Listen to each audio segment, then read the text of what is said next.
आप देख रहे हैं केडी न्यूज।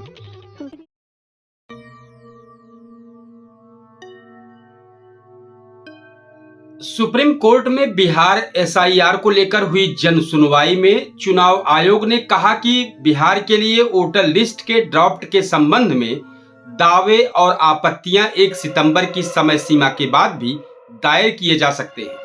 इस बीच उच्चतम न्यायालय ने सोमवार को उस याचिका पर कोई विशेष निर्देश देने से इनकार कर दिया जिसमें इसके लिए और समय मांगा गया था।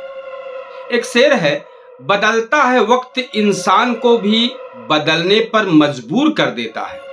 बदलता है वक्त इंसान को भी बदलने पर मजबूर कर देता है। जो सच है वही आखिरत में दस्तावेज बन जाता है। यह शेर मतदाता सूची और दस्तावेजों के संदर्भ में चल रही चर्चा पर बड़ा सटीक बैठ रहा है। दरअसल राष्ट्रीय जनता दल ने एक आवेदन में दावे और आपत्तियां दाखिल करने के लिए 1 सितंबर की समय सीमा से आगे 2 सप्ताह का समय मांगा था। इसका जवाब देते हुए ईसीआई ने एक नोट में जस्टिस सूर्यकांत और जयमाल्या बागची की पीठ को बताया कि 1 सितंबर 2025 के बाद दावे या आपत्तियां या सुधार दाखिल करने पर रोक नहीं है। यह कार्य मंगलवार दोपहर से पहले पूरा करना होगा। ये कोर्ट का आदेश है। एक बार फिर हम अपने दर्शकों को और बेहतर तरीके से जानकारी देने की कोशिश करते हैं कि बिहार एसआईआर मामले की सुनवाई के दौरान सोमवार को सुप्रीम कोर्ट ने कहा है कि वोटर लिस्ट को लेकर दावे, आपत्तियां और सुधार 1 सितंबर की समय सीमा के बाद भी दाखिल किए जा सकते हैं।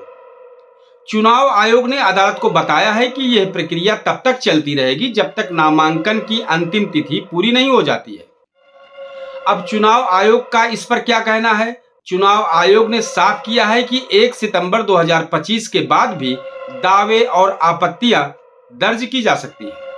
हालांकि उन पर विचार वोटर लिस्ट के ड्राफ्ट तैयार होने के बाद ही किया जाएगा।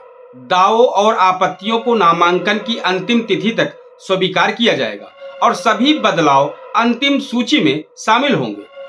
आयोग ने यह भी बताया है कि बिहार के 2.74 करोड़ मतदाताओं में से 99.5% लोगों ने पात्रता संबंधी दस्तावेज जमा कर दिए। एक बड़ी बात है ये। जिसके दस्तावेज अधूरे हैं उन्हें 7 दिन के भीतर नोटिस जारी किया जाएगा। अब इस मामले को लेकर सुप्रीम कोर्ट का रुख क्या है?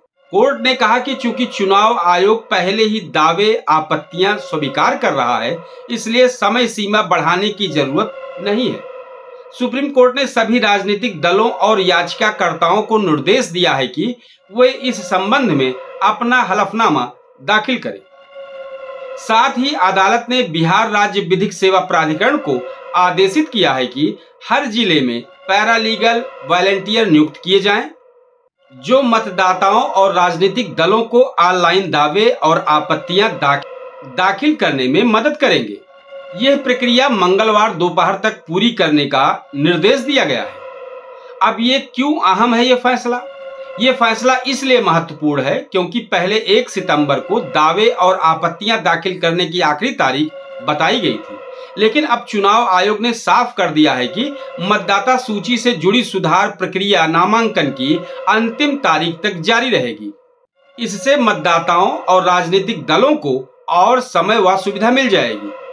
हम इस खबर का कंक्लूजन करते हैं कि बिहार एसआईआर मामले पर सुप्रीम कोर्ट और चुनाव आयोग की यह साफ बातें ये संदेश देती हैं कि लोकतंत्र की जड़ें वोट से ही मजबूत होती है और हर योग्य नागरिक का नाम मतदाता सूची में शामिल होना बेहद जरूरी है। अब जबकि दावे और आपत्तियां दाखिल करने का रास्ता नामांकन की आखिरी तारीख तक खुला है, यह मतदाताओं और राजनीतिक दलों दोनों की जिम्मेदारी है कि वे पूरी सजगता से इसका लाभ उठाएं, क्योंकि लोकतंत्र में असली ताकत जनता की भागीदारी और पारदर्शिता से ही आती है। एक शेर है, सच को दबाने की कोशिश बहुत की गई मगर आखिरकार सच ही कागज पर दर्ज हो जाता है। बहुत बहुत धन्यवाद दर्शकों। जय हिंद। आप देख रहे हैं केडी न्यूज।